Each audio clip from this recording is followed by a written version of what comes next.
Well, welcome to you all. My name is Bob Palmer, and I'll be moderating this important discussion. It's an exchange which focuses on an increasingly important topic in festivals, often one that isn't given the attention that it deserves, as people are busily programming their festivals. And the topic really has to do with inclusion or participation. So the aim of this session is to share know-how. Share experience about how our festivals can become more inclusive and more accessible. Festivals are generally celebrations. They are spaces where people come together to share, to imagine, to reflect, and also hopefully to belong.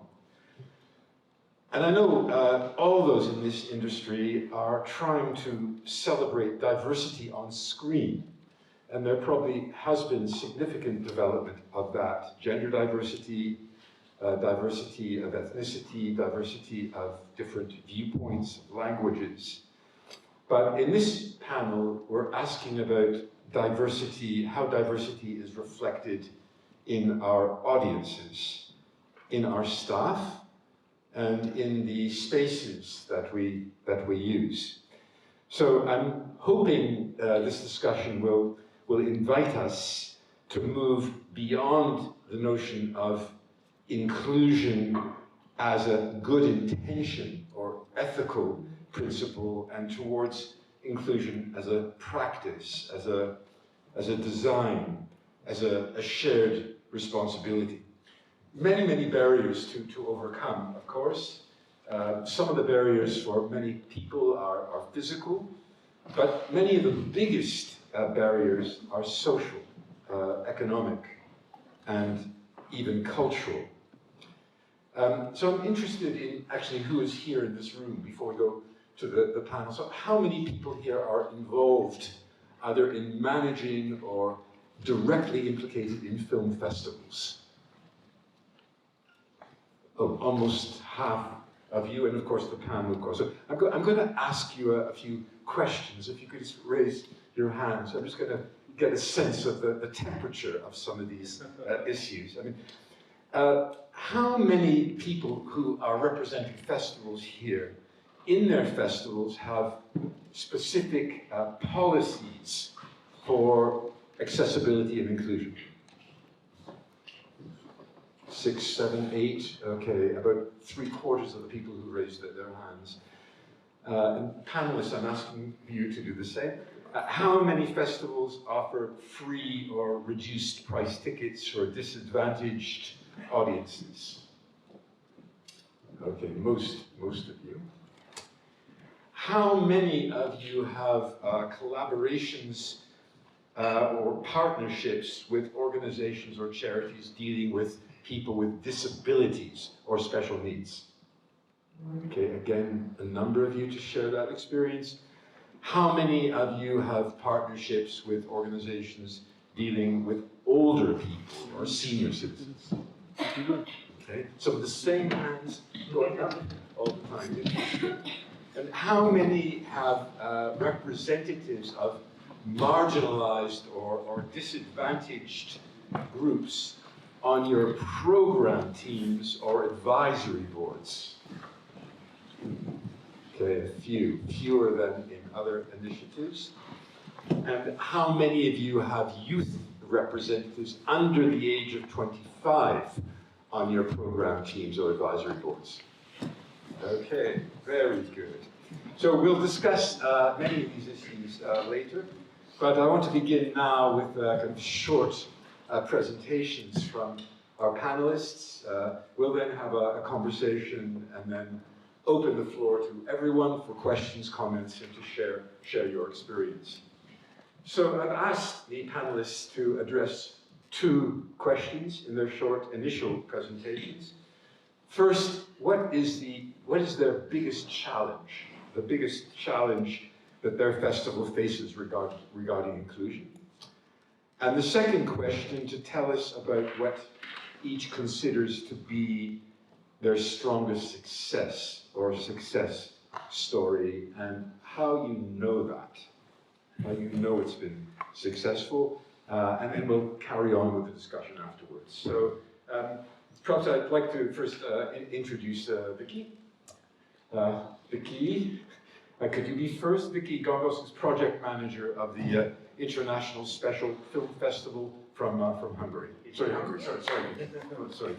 Yeah. Thank you very much.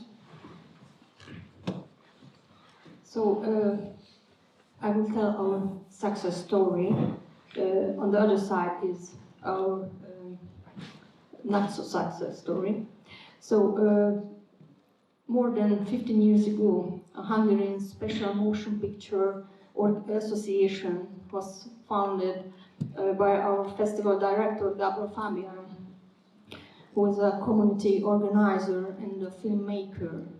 And his aim was to give people a chance with disabilities living in social care homes in Hungary to being seeable and to have a cultural equality, a social equality.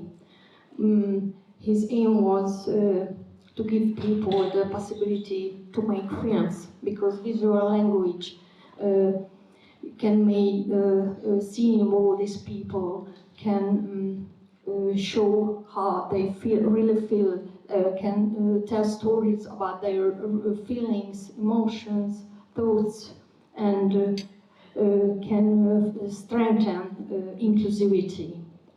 And Gábor has launched two regional special film festivals for people with disabilities, especially for people living with intellectual disabilities and psychiatric disorder, suffering from addictions. And by the tools and opportunities of filmmaking process, they found their ways to express themselves and have a chance to connect people not disabled and tell true stories about how they feel, how they live in Hungary in these special homes, and what are their dreams really can come true.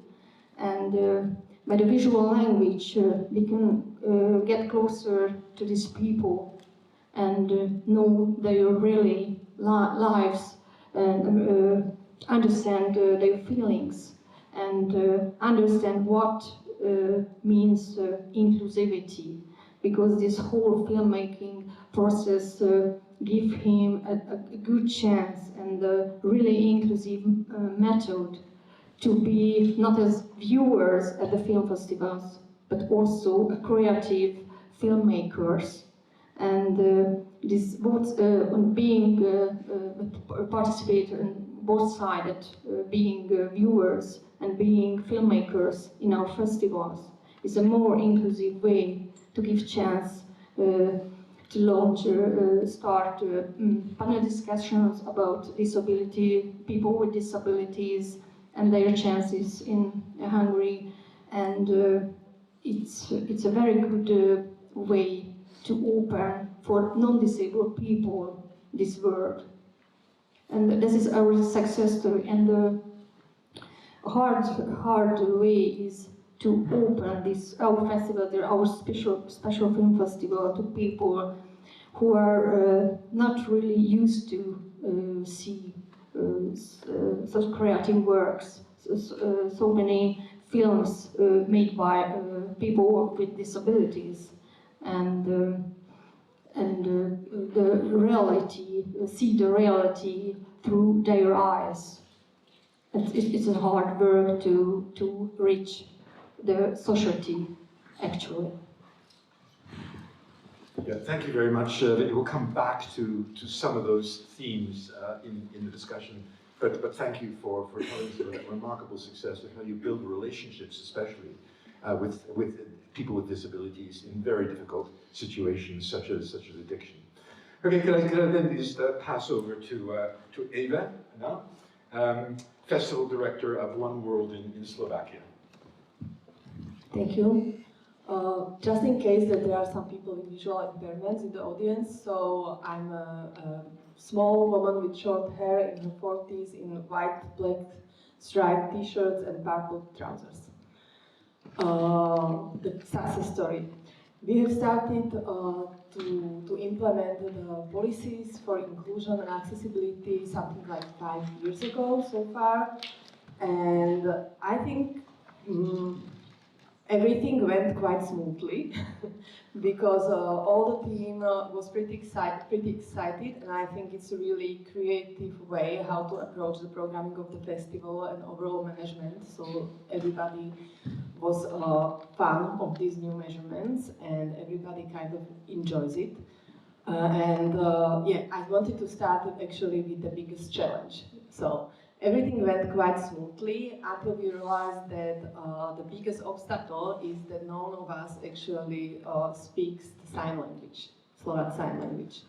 So we already have measures on the place, like audio descriptions for the films for visually impaired people. We have descriptive subtitles for hearing impaired people.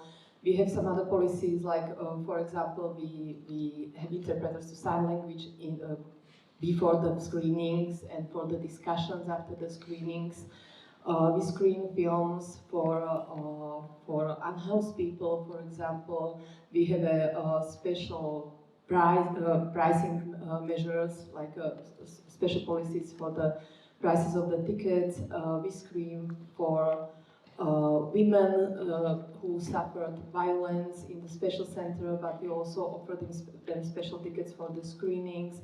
We have screenings for seniors in senior houses, and we also bring them to the festivals. We have, for example, babysitting screenings where parents can come with the kids, but we also can take care for the small kids while they're watching films and many other films. But when the hearing impaired audience come to the festivals, we can't talk to them.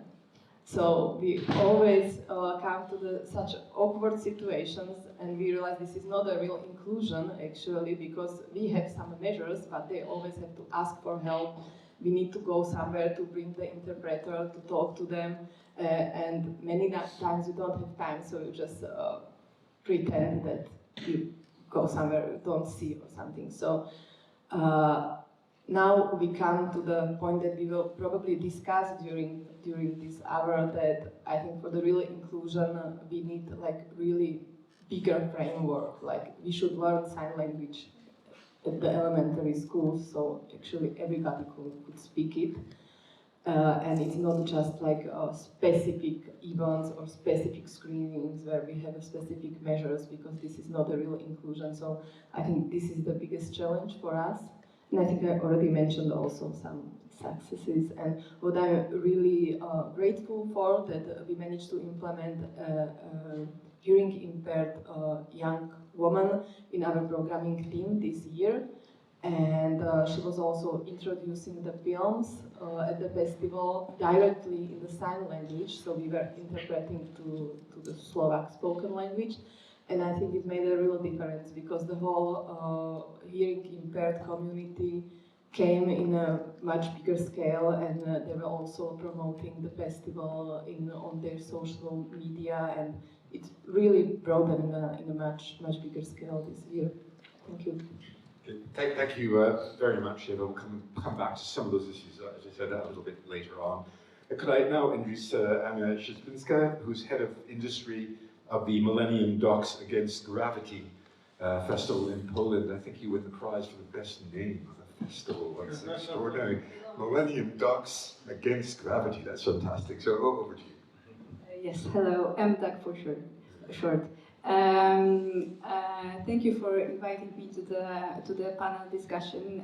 It's important for us because accessibility is one of our main focuses and goals since few years, and we believe that it's a very important part of the festival that we have to grow. I will start with like summary of the few things that we do during the festival, because we try to touch the needs of many different groups.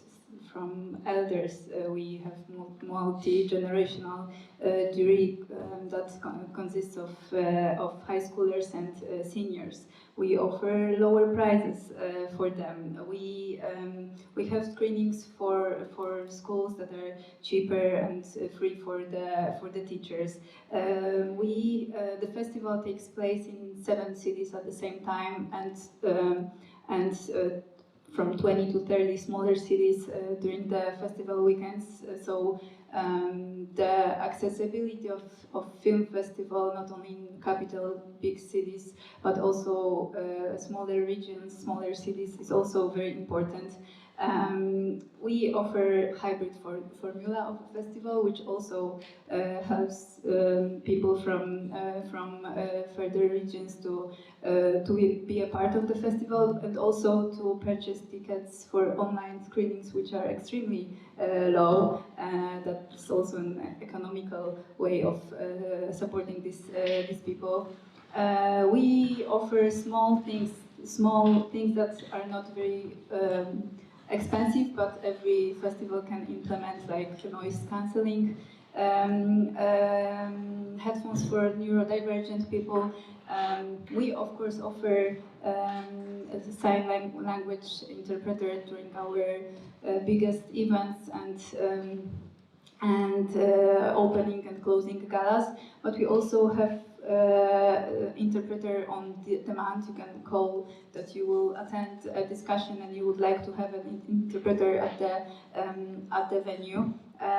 We offer training for our volunteers and for our team, accessibility and NVC training, which is also important because the huge team of volunteers have to be included in the training as well. We offer a therapeutic hotline for our audience. After difficult film, you have to deal with difficult emotions, so we offer anonymous and free therapeutic hotline. And we hire accessibility coordinator that does the audit of venues, does the audit of our websites, program, etc. And I think our main challenge since this year, I think, was reaching the people that will use our accessibility services, especially our screenings with audio description and SDH subtitles. Those are people that are digitally excluded and not easy to reach with regular campaigns and regular marketing. So our accessibility coordinator was also responsible for creating a special campaign for them. We used not only social media, but also reach out to many different NGOs, organizations, foundations that are working with people with disabilities. We worked with Polish Association of Blind. We work with foundations like Accessible Cinema, foundations that daily work with those people. And we also worked with influencers, because there are disabled influencers, and a few of them became ambassadors of our festival and promoted them throughout their social media. And it's turned out to be a great success. That is the success story. We actually hit the highest number of users of our accessibility services, and we had for the first time we had full rooms for the special screenings. Yeah. Thank you very much, Anna. Really remarkable set of initiatives collectively, which we'll summarize a little bit later on. Final speaker on this panel is probably someone who needs no introduction, but I'll have to introduce you anyway, Marek. Havorka from the Ji.hlava Festival, director, and I think you need no introduction other than your name. No, definitely. Thank you for introducing me. And hello to everybody and welcome at the festival. We are so proud that you are here and that you are here. I will start in answering this first introduction question with wider perspective of accessibility, because to specific groups we will go deeper maybe in other questions. But we started to work with specific groups 6 years ago when we created a program for children and kids, because it's also special, group of people who are now with social media, completely in different connection with cinema than we used to be, or our younger audience used to be. So I mean, the situation of children is very specific. And of course, we had some type of programs and babysitting for 20 years. But 6 years ago, we really decided we want to have festival for them. So we created a program. At that time, it was 6 days program. Now it's 10 days program. And it's, many different types of activities, from workshops to discussions, meetings, theaters, really rich variety, also still babysitting. And we have like 500 accredited kids during the festival. And what I like is that there are kids coming with their parents who are, typical visitors of the festival for decades.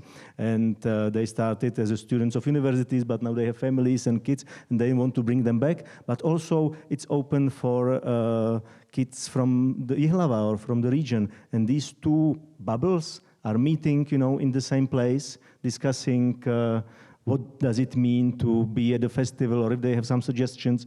And I think this is what I really like about the festival, that it's taking place in Ji.hlava, not in capital, that we are dealing with different type of audience, and it's, sometimes do the things we are doing in Prague would be really easy, but bringing these topics, these films, these guests to Ji.hlava, it's really demanding, because the perspective of some of people living here who might be, attending the screenings is much more different from regular, Prague visitor.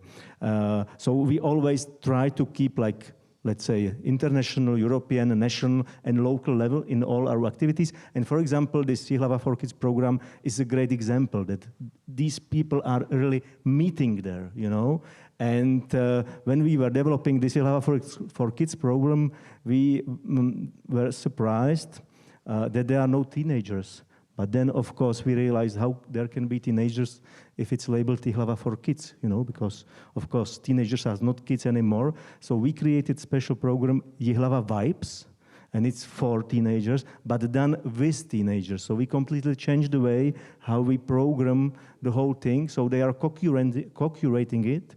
They are inviting their friends who are poets, musicians, fashion designers, and doing the program together, and then spreading the program with their friends, with their peers, and then it works, So I think that for everybody, if you speak to filmmakers, if you speak to streamers or TV, the teenager group is really hard to, focus, hard to work with, because they are really independent, disconnected, from their children identity, but also they are not adult.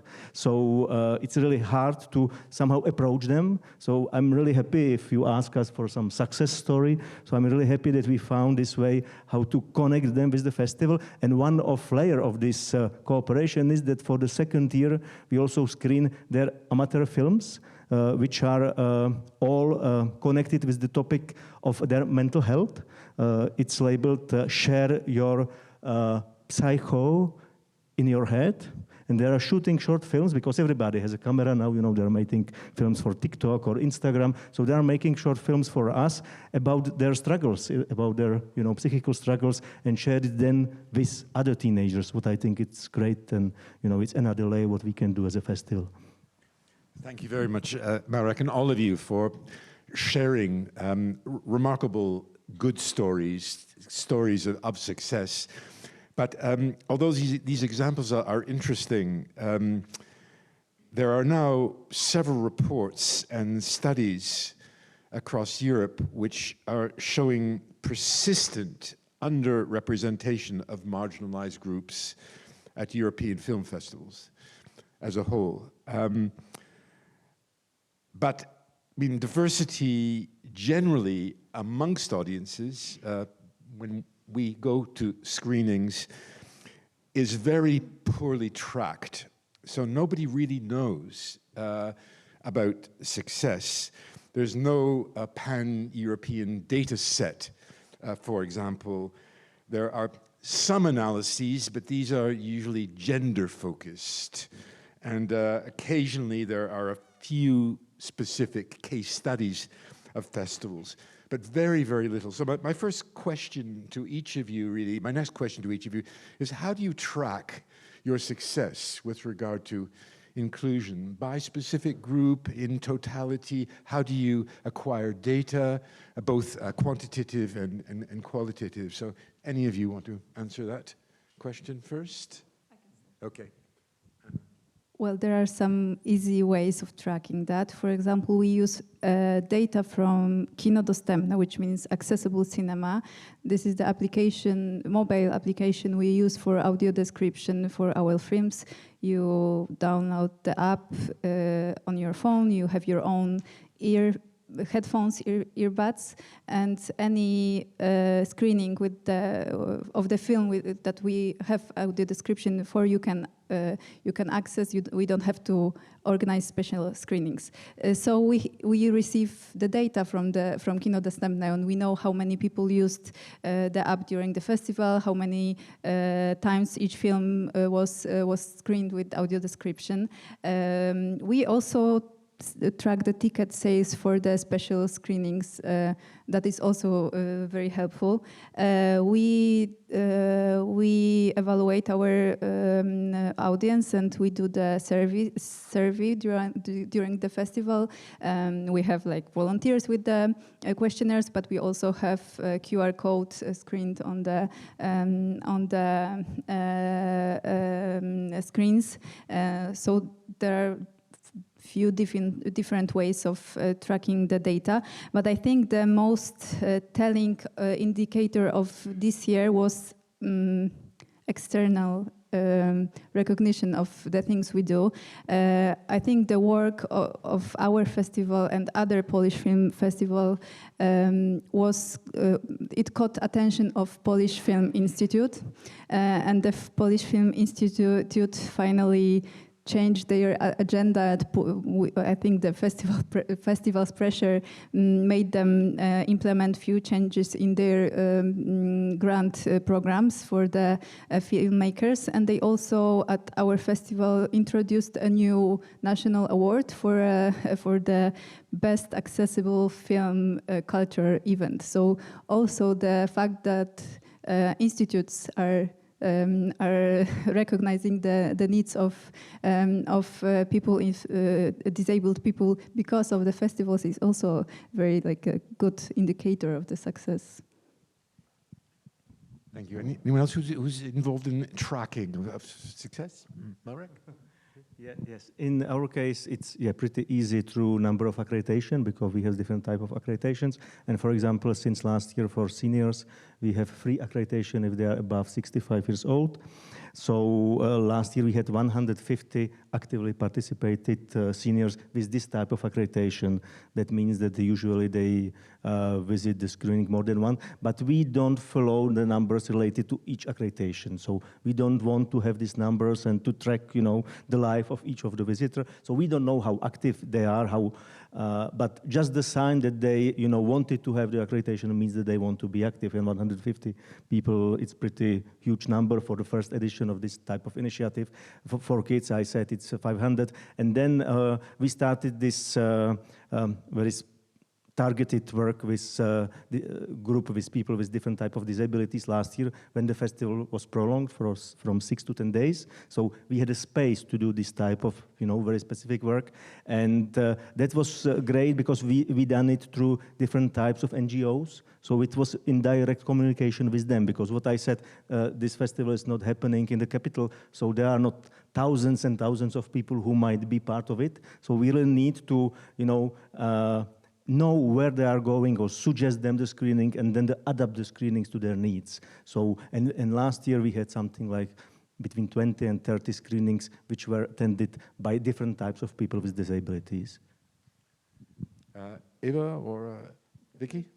As I mentioned, we are a very special film festival in Hungary, and our audience is in two in one. As our audience is our filmmaker, and there are represented at our film festival not only as audience and as a filmmaker, and this is this has a very big power to them. To show them and to feeling the inclusivity in our film festival, and we can invite also people with disabled people to our festival, and they're seen on in the screenings that these people we offer. Special workshops, film camps, and mentoring programs, and they can use their not only these filmmaking skills in their everyday lives, that social skills are improved by filmmaking, by the power of making a motion picture and telling stories, and we see that our audience will be even bigger, and more people is opened for our film festival and our panel discussion and our side programs, and meet these special peoples. Eva, do you want to add to this? Maybe a little bit. We do more or less the same as what my colleagues mentioned. And we also have like a strategic goal to implement 2 more measures yearly for the accessibility, that we count, that we fulfill this goal for each year, and one success in advocacy towards the institutions, that we also measure whether we were successful each year. And we are also in communication with Slovak Audiovisual Fund, and we are implementing policies in the support. And also I think the impact on media coverage is very important. Like this year, I think the like most common topic in the interviews or in the articles about the festival in newspaper were about the accessibility of the festivals that we are very happy that this way we are spreading the idea of accessibility and inclusion in the society and in the culture of Slovak Republic. In terms of the actual training within the teams that you employ, I mean, some of you talked a little bit about that, either having a specialist coordinator or trying to create a kind of sense across the entire programming team, not just an individual who has specific responsibility for accessibility. Perhaps you could just talk about how you internally manage this within your teams and how you set this as a priority. Any of you want to start with this? Okay. I'll be the first one. Yeah, I've mentioned that we offer training for our team and for the volunteers. It's NVC training and accessibility training. It focuses on sensory issues, on physical assistance, on dealing with difficult situations in cinemas, because sometimes you have a difficult viewer, troublemaker at the room, and you have to act accordingly. And we also, as I previously said, we also collaborate with foundations and NGOs, and we use like external help to evaluate our website, our VOD platform, our venues as well. So we teach the team, but we also reach out for the help outside of the organization. Yeah, I think that's it. Yeah. Our special film festival is not just for 4 days. It longs all year long, because we give our special filmmaker groups and their helpers, they are social workers, whole year training programs, film camps, mentoring programs, and with the support of renowned Hungarian filmmakers, film experts, and this gives us a very valuable work and very appreciative, and it gives us very big power to make our film festival a little bit professional way. Eva, Marek? The question was Training. yeah, training. Yeah, thank you. We have a accessibility expert in our team as well, but we don't do any specific trainings. We somehow organically cooperate, all of us, and we develop our accessibility measures year by year together. We do training for the volunteers. We have a special volunteers from the Faculty of Sign Language Translation, so they already know they're learning the sign language at the university, but our association of visually impaired people trains them also for guiding the visually impaired people around cinema venues. And I'm currently studying an international program dedicated to the inclusion in culture. And also my colleague that is responsible for the school screenings just started her PhD studies at the Charles University with the topic of accessibility of culture as well. So it's somehow naturally and organically spreading in the team. Marek, do you want to add? Just briefly, I think this work needs to be done in cooperation with some expert and coordinators. So as well as you, we have one, and it's great because it's educated person in this field, and then it can be proper communication with all these NGOs and organizations behind different type of disabled people. It's interesting question how to communicate it to the staff, because I think it's really urgent.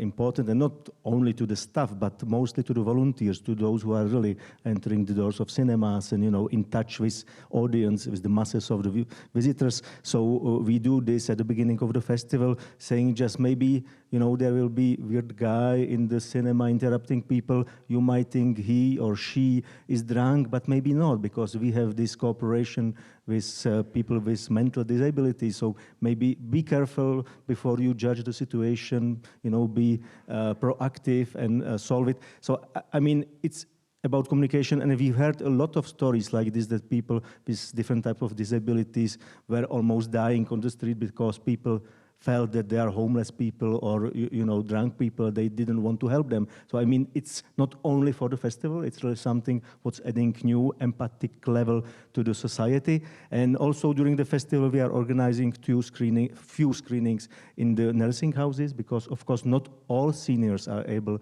to join the festival screening. So we are bringing films and filmmakers to these places. And because next year it will be the 30th edition, we would like to do some kind of tour in the spring during the nursing houses and different types of these special organizations to promote what we are doing and promote this type of cinema and connect them more. Because of course during the festival it's much harder to be visible at so many places, but during spring we believe that we might do the tour not just in Ji.hlava all around, but in the whole region, and not doing this just in Prague or Brno, but in this type of regions. I think it's really changing society, and this is something what we think that is our role as well.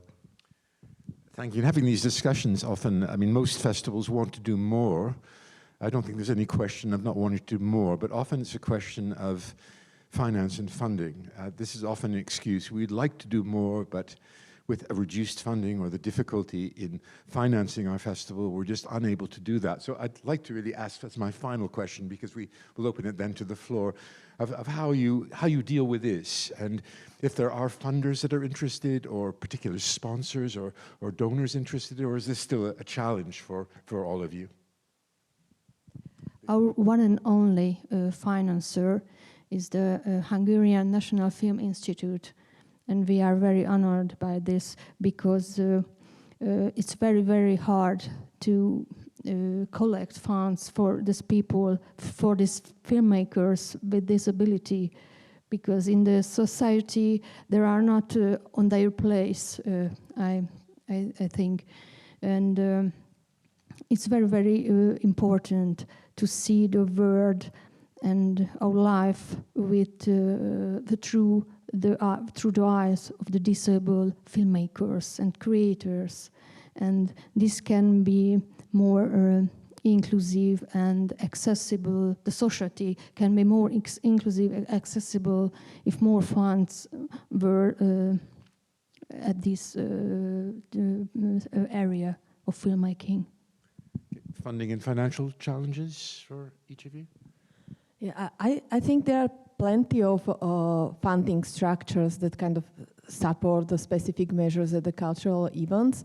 But what I would like to discuss maybe is that I think it should be somehow more general thing. Like, we shouldn't create events being inaccessible. So I think like all the funds, even like the general film funds, should directly support only the events or only the film production that already has measures for to be accessible.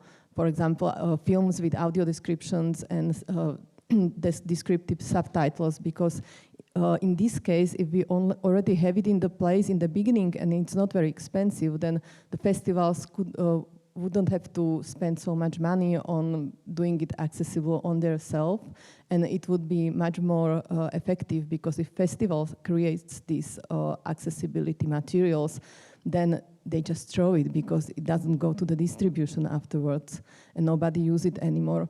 So it should work in a way that these materials would be, and it's just an example with the descriptive subtitles and audio description. It should be on the place from the beginning, and each screening should be accessible, so that we don't have to hound the visually impaired and hearing impaired to get them to our festival, because they would be used that they go to festivals and to the cinemas normally. And financial and funding issues? Yeah, so maybe from the other perspective, not from the perspective of public funding, the accessibility and disabled people, it's not a sexy topic for commercial sponsors, but I think there is a way to grab their attention and to get them to sponsor some of the things we do. For example, we can search for brands or companies that their values, their CSR profile resonates with the accessibility topic.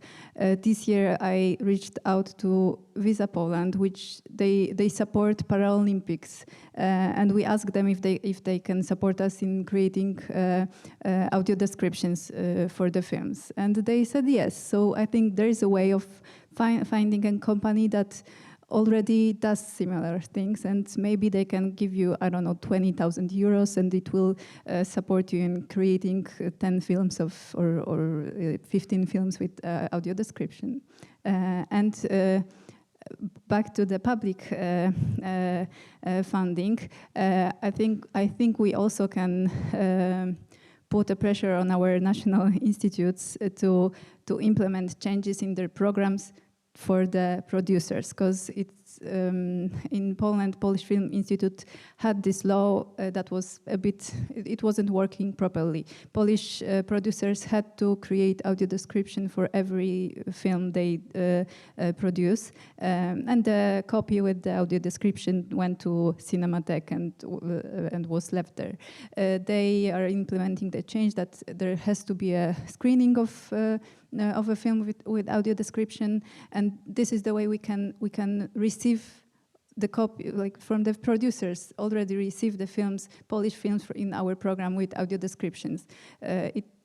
We don't have to pay for it. It's easier for the festival. We receive the finished product, and I think it's possible for every single country to implement it. It's not that difficult. There should be institutional pressure on the producers to do it. Yeah. And within the Czech context, Marek? Yeah, I totally agree that there should be a systemic change, that it's not about festivals doing the work for the others, you know, but if the films are funded by film funds, the films should be required to have this type of tools, how to connect with different types of audiences. Because for us, each film might be cost between 500 and 1,000 euro.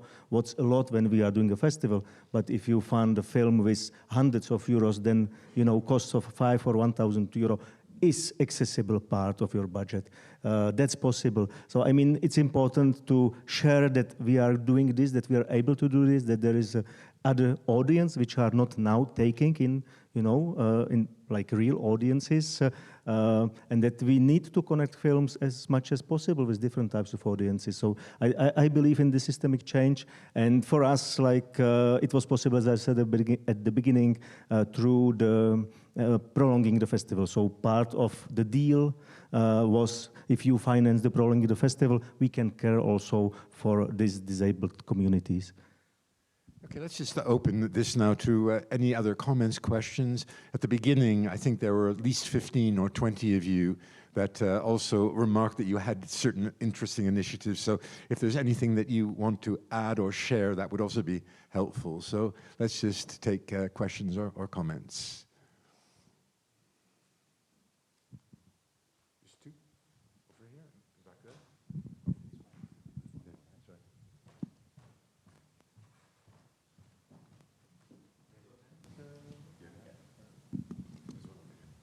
Thank you for discussion.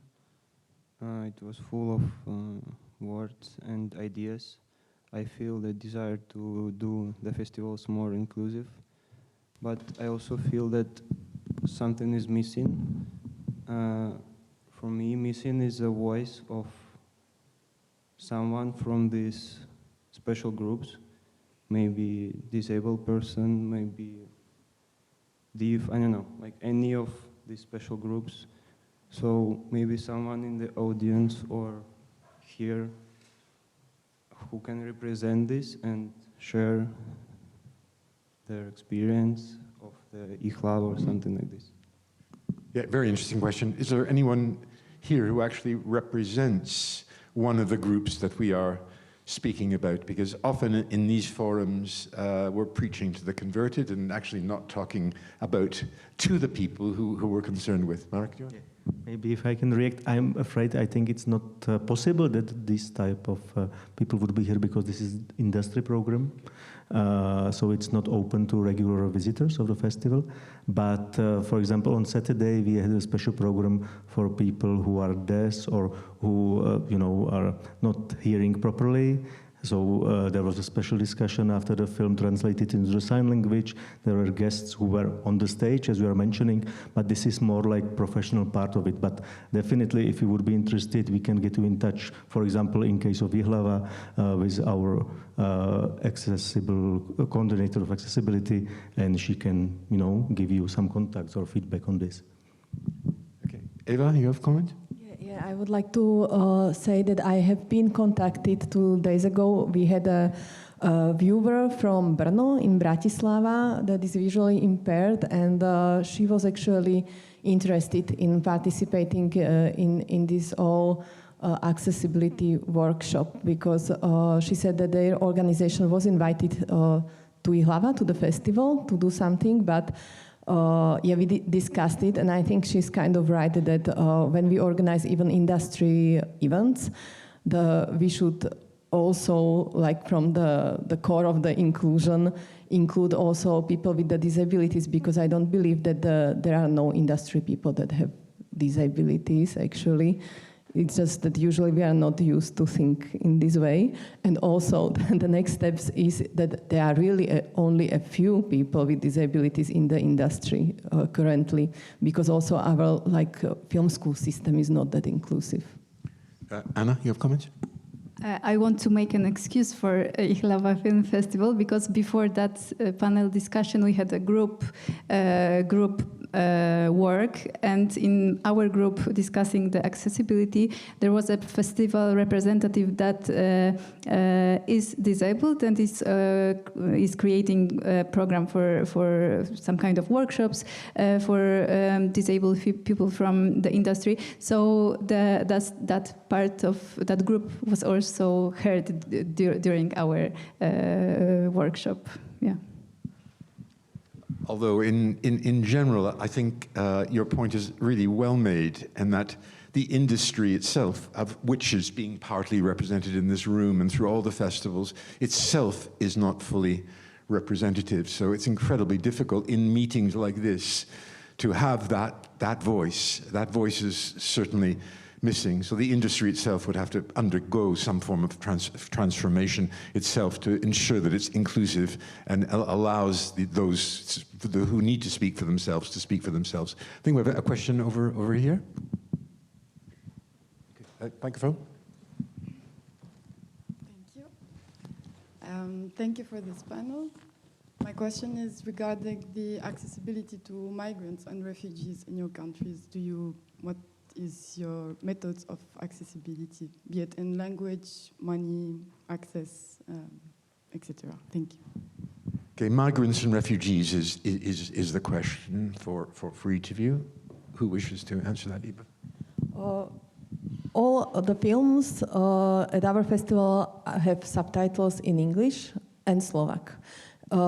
And we cooperated with a couple of migration organizations through which we invite the migrants to our festival, and we also offer them special prices and free tickets if needed. And some of them also participate on the programming of the festival. So we do very similar things as you do, and we also collaborate with Amnesty International. And with Amnesty International, we give away an award for the film focus on human rights, and we also create special events for the refugees groups that are in need the most at the time, because it's obviously changing. Yeah.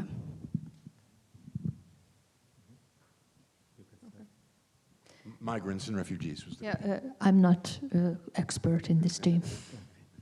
Yeah, so in our case as well, we have some migrant colleagues in our programming and festival team. So we are very open in the yearly base to cooperate together. And during the festival, there are different types of minorities in the Ji.hlava, in the city of Ji.hlava.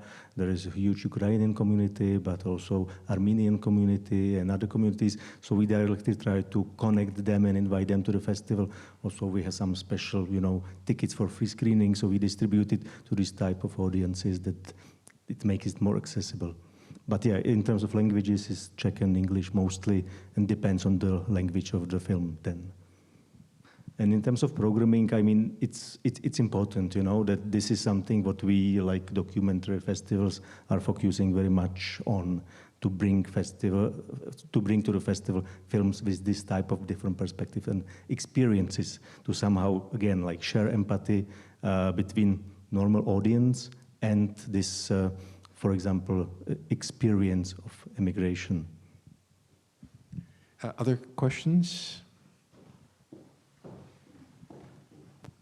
Hello, I'm René. I'm part of the Ji.hlava team, and thank you for this. There were many, many inspiring moments, and I think we have to also get this know-how in our festival. But my question would be, because you mentioned it was like 1 year ago, you introduced this, 2 years ago that, 5 years ago, 6 years ago. So it's rather new thing, in a way.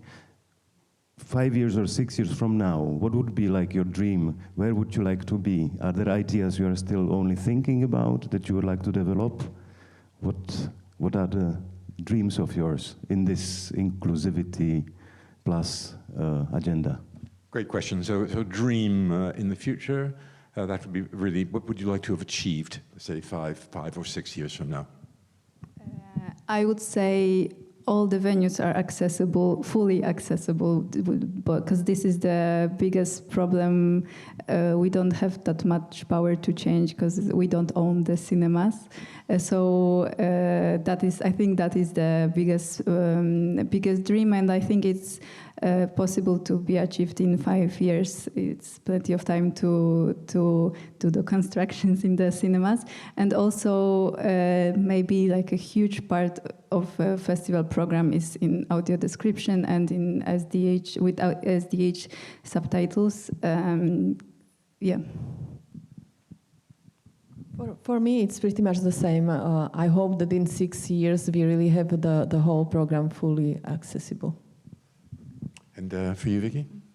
Our dream will be maybe true in 5 years or so, because our biggest dream is that our filmmakers who work the special films will have accessibility to all film festivals in Europe, and the society will see the world through the eyes of our special filmmakers with disability. And I will use the parallel with our other identity, what's environmental responsibility, which we seriously started to implement it in 2019.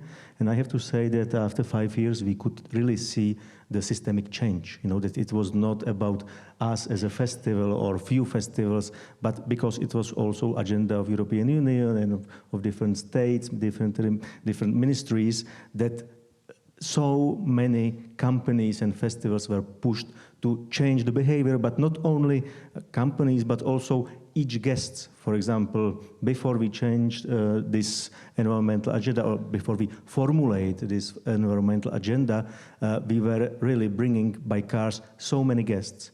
But now everybody feel that it should be normal to travel by public transport, and that it's normal to use buses, trains, and it's a change of mindset, It's not only about pushing us or pushing some institutions to do things differently, but understanding why we are doing things differently. So I would believe that we started, as I said, in this proper accessible agenda at Ji.hlava last year, thanks to the prolonging of the festival. So I would hope that in 5 years, it would not be about single festivals, but it would be about a movement of events and of a movement inside society, that we want to, that we want to represent the society as a whole, and live together.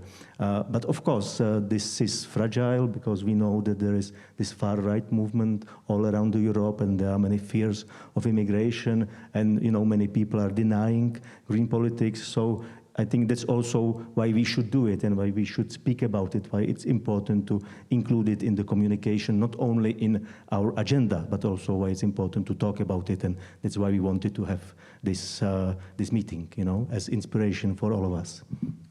An important issue with regard to cultural rights as a whole across Europe. Many of you probably know, but the European Union has invested in one large program, which was called ADESTE, A-D-E-S-T-E, ADESTE Plus, which started in 2022 and is now in its second edition. This was a collaboration with the Fitzcarraldo Foundation in Italy, with partners in Denmark, UK, and elsewhere. And they've created quite a significant database and toolkit about this issue of inclusion and accessibility. And some of their findings are that you cannot really resolve the issue of inclusion through marketing and advertising. It really is through, and I think all of you in your examples have suggested this, through partnerships and co-creations. It's building relationships that really is the answer, and that takes time. And using this ADESTE database and toolkit, there's been very significant improvements in many of the performing arts and festivals that have been utilizing this particular methodology, increases of between 10% and 25% of difficult to reach, disadvantaged, marginalized communities. So those of you who don't know about the Adesti Toolkit, I really suggest you have a look at that. A lot of expertise that you can build on. So we've run out of time, so I just want to thank very much our panelists. Thank you, Anna. Thank you, Eva. Thank you, Vicky. Thank you, Marek. And thank you to all of you for participating in this very important topic. Thank you very much. Thank you both.